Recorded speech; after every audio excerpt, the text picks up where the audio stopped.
ए पाताली बजा ताली, सबको कर देगी ये कंगाली। भाई आज के एपिसोड में तो मतलब कि पिछले 2 हफ्तों से जो स्यापा चल रहा था बेकाबू में, उसका बदला चुन चुन के लिया है लिटरली। आज का एपिसोड बहुत मजेदार लगा मुझे। आज का एपिसोड सारे वाइज, चाहे वो कंटेंट वाइज, चाहे वो एक्टिंग वाइज, चाहे वो ड्रामा वाइज, चाहे वो twist wise, plot twist, romance wise, आज का एपिसोड लिटरली लिटरली अच्छा था देखने में। तो दोस्तों आज के एपिसोड की शुरुआत करते हैं रिव्यू की। नमस्कार, स्वागत है आपका चैनल टेली खजाना में। चैनल को फटाफट सब्सक्राइब कर लो यारो।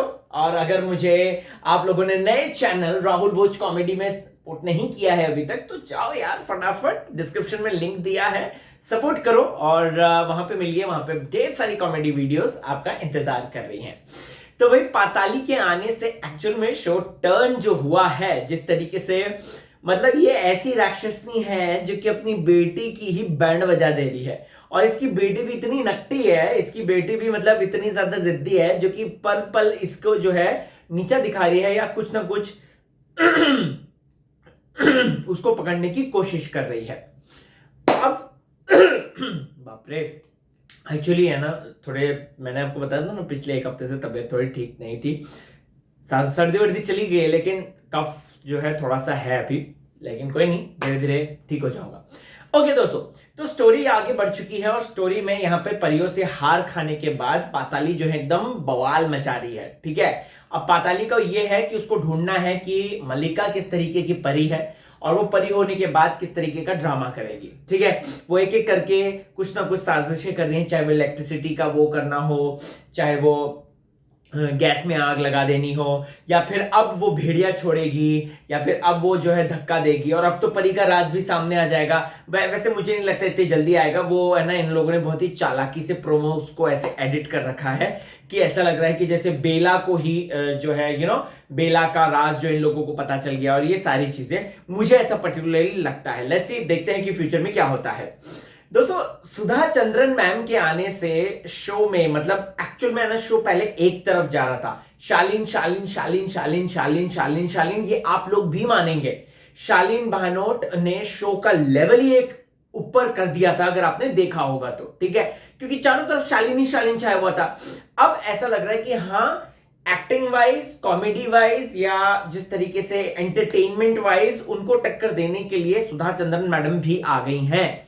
क्योंकि सुधा चंद्रन मैम आज देखो को कॉमेडी भी कर रही है। वो बंदी, वो बोल क्या उसको बोलती है ना, ए नौटंकी उठ, ए फैशन की दुकान, ए मेकअप की दुकान, पता नहीं क्या क्या अपनी बेटी को वो जो जिस तरीके के नाउंस से जो है प्रोनाउंस कर रही हैं, उनका नाम बोल रही हैं, वो बहुत ज्यादा फनी और हिलेरियस बन गया है सुधा मैम को। हालांकि मैं यही सोचा था कि यार उनको बार बार इतना नेगेटिव कैरेक्टर क्यों देना क्यों देना क्यों देना, लेकिन पाताली का ये जो कैरेक्टर है, अगर आप लोग इसको डीपली समझेंगे ना, ये खतरनाक है नो डाउट, लेकिन सिचुएशन आने पर ये शेरो शायरियां कर रही है। ये जो है वो चेतन हंसराज के साथ जो सीन था, वो तू तो इंसान है, तू तो इंसान है करके वो जो करती है, मैं तो इंसान हूं करके जो करती है, वो इस तरीके का पंचेस मार रही है, अपनी बेटी को ही वो बुरा भला कह रही है, और सेम टाइम उतनी ज्यादा नेगेटिव भी है।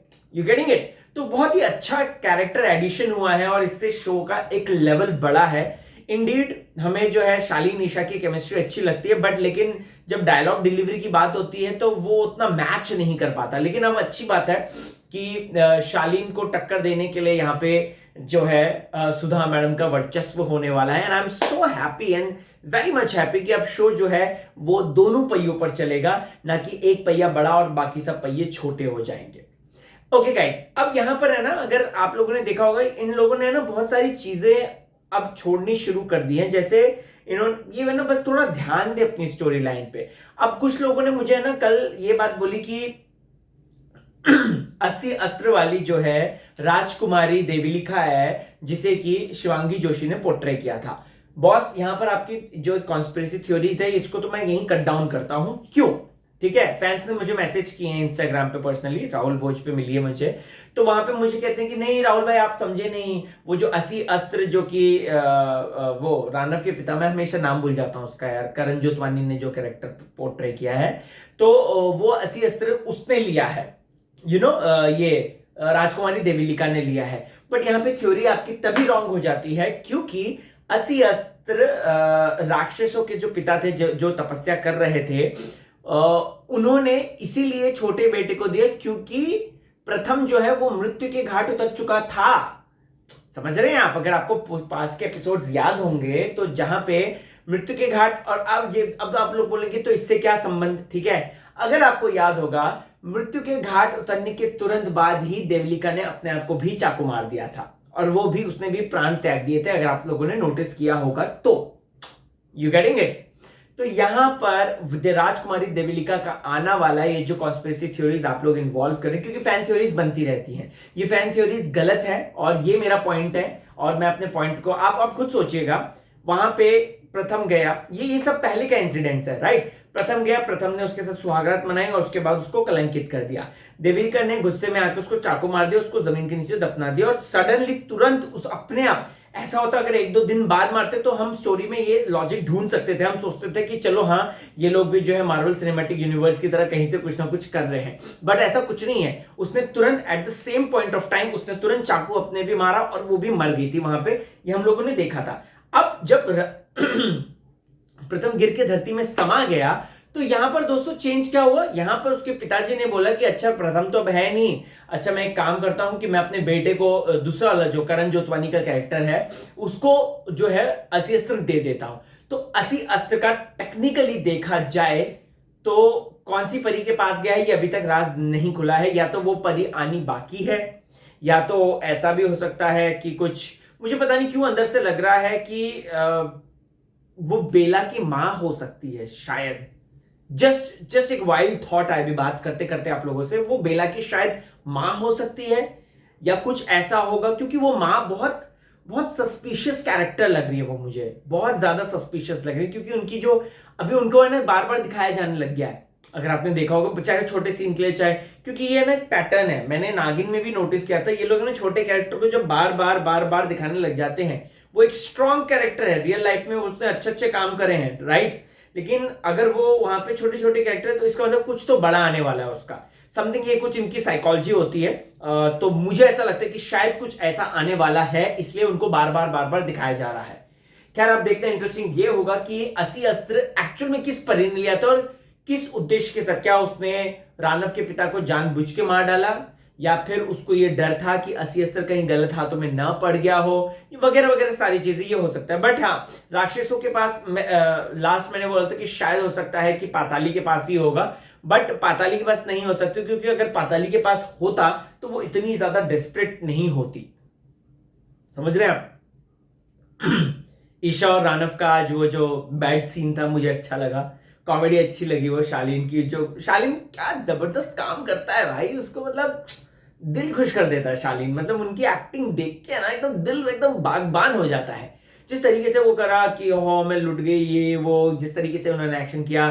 फिर उसके बाद वो जो बेला की तरफ जो उनका रुझान है, वो जो बेला की तरफ एक सॉफ्ट कॉर्नर उनका बन रहा है, वो भी अच्छा लग रहा है देखने में, and I am totally enjoying it personally.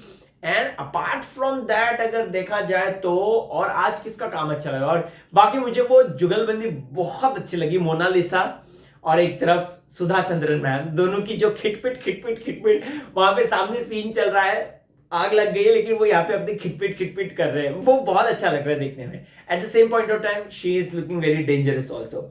मुझे ऐसा पता नहीं क्यों लगता है, अंदर से एक दिल बोलता है, साइकोलॉजी भी एक बोलती है कि चेतन हंसराज का किरदार भी ना एक बहुत बड़ा राक्षस बन सकता है, और उसको शायद एंड में ये लोग राक्षस में टर्न कर देंगे, बिकॉज ही इज नॉट इंसान kind of personality right on screen. May भी हो सकता है कुछ ऐसा हो कि जरूरत पड़ जाए रानव के खिलाफ लड़ने में तो पाताली अपनी सेना खड़ी कर दे, शायद ये हो सकता है, यू नेवर नो राइट। इसके अलावा ये अभी ये अच्छा लग रहा है, ये वाला ट्रैक बहुत अच्छा है। ये पिछले 2 हफ्ते से तो इन्होंने जो हमारा काटा है ना, तो मैं ना सच कह रहा हूं, मुझे बिल्कुल पसंद नहीं आ रहा था 2 एपिसोड सिर्फ नागिन नागिन नागिन नागिन नागिन दिखाया जा रहा था। बेकाबू का क्या, अब अच्छा है कि बेकाबू की स्टोरी आगे बढ़ रही है, I am so liking it, and performance भी अब धीरे धीरे शायद इंप्रूव होंगे। बट अगेन कुछ लोगों का डिसअपॉइंटमेंट है, मुझे नहीं पसंद आ रहा उनका काम, पता नहीं क्यों उनके। ठीक है, अभी मैंने बार बार क्या बोलना, लेकिन देखो इम्प्रूव करेंगे ही वो लोग भी। Let's see, hope for the best, right. आपको कैसा लगा आज का एपिसोड, जरूर कमेंट करके बताएं, मिलिए मुझसे। ऑफ कोर्स टेली के जाना को तो प्यार देते हो। अब बारी है प्यार देने की राहुल भोज कॉमेडी को। तो YouTube में जाए, राहुल भोज कॉमेडी टाइप करें, अदरवाइज डिस्क्रिप्शन में लिंक दिया है, उसमें जाके क्लिक करें और सब्सक्राइब करें। Bye bye. ए पाताली बजाइए वो ताली का ऐसा डायलॉग शालीन का होता तो, पाताली बजाएगी ताली।